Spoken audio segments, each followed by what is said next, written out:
I promise that I'm gonna buy a mic soon. I know my audio is not really good, so sorry. Okay, so another request content, how I did my OSCE review. Okay, let's start. Each one of us have different methods of reviewing, but I'm gonna share to you guys what I did. But it doesn't mean na ini-encourage ko kayong gayahin yung ginawa ko. Siyempre, nasa'yo pa rin yun. Bahala ka na dun. Diba? Galingan mo. Pag pumasa ka, di thank you ka sa akin. I was still in Philippines and I am already watching video tutorials. I know that was silly because that was so early to start the review of OSCE.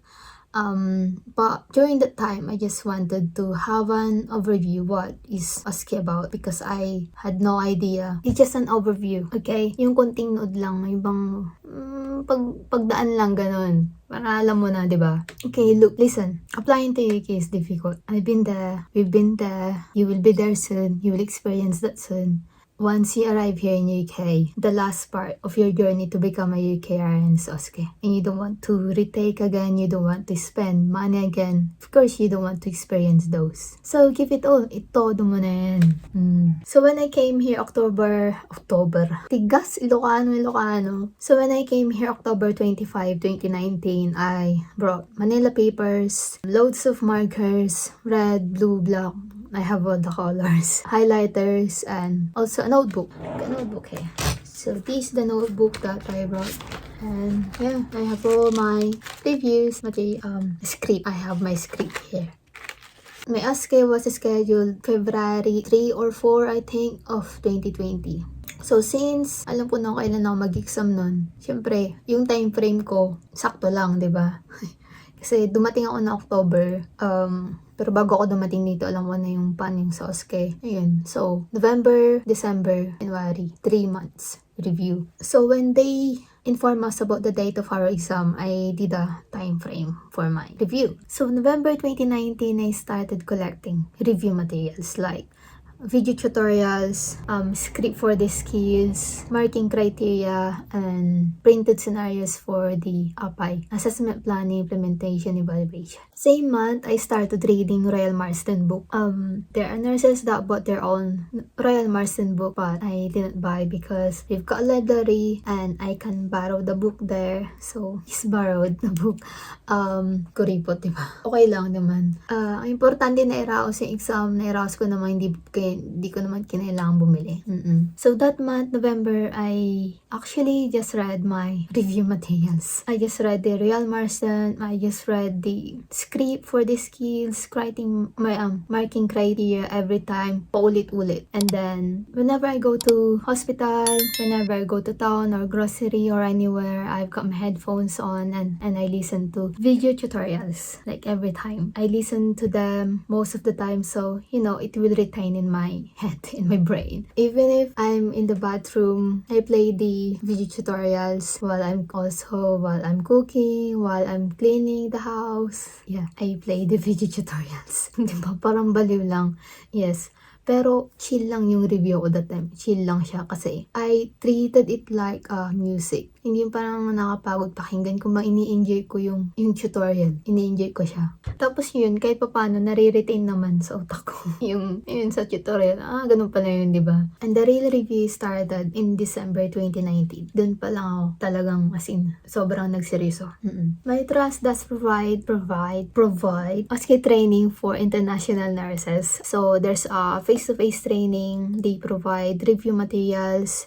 They provide the latest updates for the OSCE and everything. So in our OSCE training in the trust, we did discussions, written demonstrations, and of course, mock exams. So the mock exam, it's like the actual exam, actual OSCE, because we did the API and 2 set of skills. The OSCE training provided by the trust to us, for me, wasn't enough. We had few meetings, we had few lectures, but yeah, heyo, that's all done. Move on. Yes, it wasn't enough, but honestly understand what happened because we just had one instructor and it's just only her for all international nurses. And during that time, there was a lot of international nurses that she needed to teach. There's no perfect place, okay? Remember that. And after all, it still depends on us. We still need to do our part. So yeah, in our batch, we still pass even if it was like that. And until now, ayun, marami namang nakapasa. Pagtanggol. So, nakapasa naman ako, nakapasa naman yung mga kaibigan ko, nakapasa naman kaming halos lahat. So, yun, depende naman. Depende na sa tao yan. Kahit na sabihin natin na maganda yung pre-provide na training ng hospital. Kung hindi naman nagre-review, di ba? Wala din lang. So, first week of December, I created my own script. Everything. Per API and all of the skills. Shit, namatay na naman yung laptop ko. But I still followed, of course, the marking criteria. Just like this one, implementation. I've got it numbered step by step. Everything that I need to say, everything that I need to do, I wrote it down. So even if it's simple, basic thing that I need to say, I wrote it down. Because I feel like if I write something, I also write it in my brain. So, December, I did my script and I started reciting the skills and API. That was the most exciting part. The return demonstration. Yes, it's just fun. It's just fun. Lots of love. So, I started first with API. Assessment, Planning, Implementation, and Evaluation. So, the planning and evaluation are written. So, since my writing is so beautiful, it's like an ECG. I needed to practice my writing fast and readable. Ang ganda kasi ng sulat ko talaga. Ang ganda. Pinagpala ako ng magandang sulat. Nagsulat ako ng naka-timer yung tas nababasa ko dapat yung sinusulat ko. So, I needed to practice my writing. I included that in my training. Yes. Ganda kasi ng sulat ko po tayo na bakit ganun? Unfair. And then after API, I started the skills. My time, there was just only 10 skills. I think now 12 skills. So, padami. So yeah, I started with API and then skills. I focus on both of them. Yung iba kasi, nag-focus ng mas matagal sa API, tapos saglit lang si skills. Yung iba naman, nag-focus ng matagal si skills, nag-focus ng less sa API. Sa akin, nag-focus ako, pareho lang sila na yung focus ko, 100%. Remember that if you failed in one station, that means you failed the exam. So you better focus on every stations. And then, January until February 2020, intense review. But it doesn't mean na intense review full day. No, my intense review is half day. Our brain needs to rest. Like, you don't need to review whole day. Kasi baka yung utak mo, yung brain cells mo mamatay. So this is what I do whenever I am reviewing. I've been doing this. I don't sleep late so I can wake up early. And by the time I wake up, I only read notes. I don't use phone. So yeah, just read the notes. Yung parang yung kakamulat na ng mata ko. Basa agad. Oo. Diba? Ang weird. I feel like whenever I do that, everything that I read, it retains only if I had a good night's sleep. So yeah, just a few hours in the morning, few hours of review. So I did planning and evaluation always in the morning. So yeah, with a timer of course, and the fluid balance chart always in the morning. Kasi feeling ko, nahirapan na pag sumisulat-sulat. So since I started practicing the API and skills demonstration in December 2019, in January 2020 until February, most of the time I did mock exams almost every day. Not every day because I still need to rest. I still need to watch movies. Yeah. Priorities. But I still focus in the written examination and especially in planning because like I said earlier, my writing is just so beautiful. So I needed more time for that. Practice my writing. Yeah, it's crazy. Why?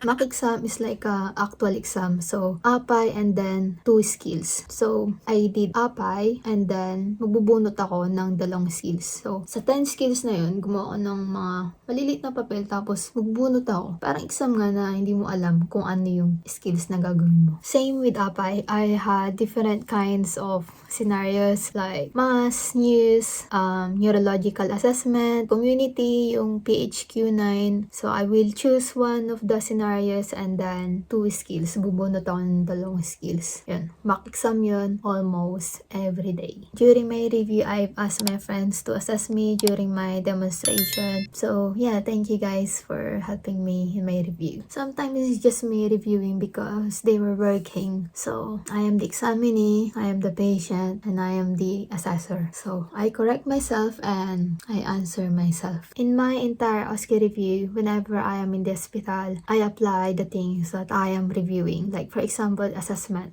In assessment, we do observations. We do vital signs to the patients. So whenever I do that in the hospital, I always think that I am at my station doing assessment. That's the same with implementation when giving medications to the patients. So yeah, try to apply it in whatever you do. Even you're at home while washing the dishes, while washing your hands at home, you do the hand washing technique properly, step by step. So those are the things that I did in my OSCE review. I hope that I managed to help you guys. Don't stress yourself too much. Take a rest. Go somewhere, have fun. That's okay. You've done your part. If you've done your best, and leave it all to God, He will help you.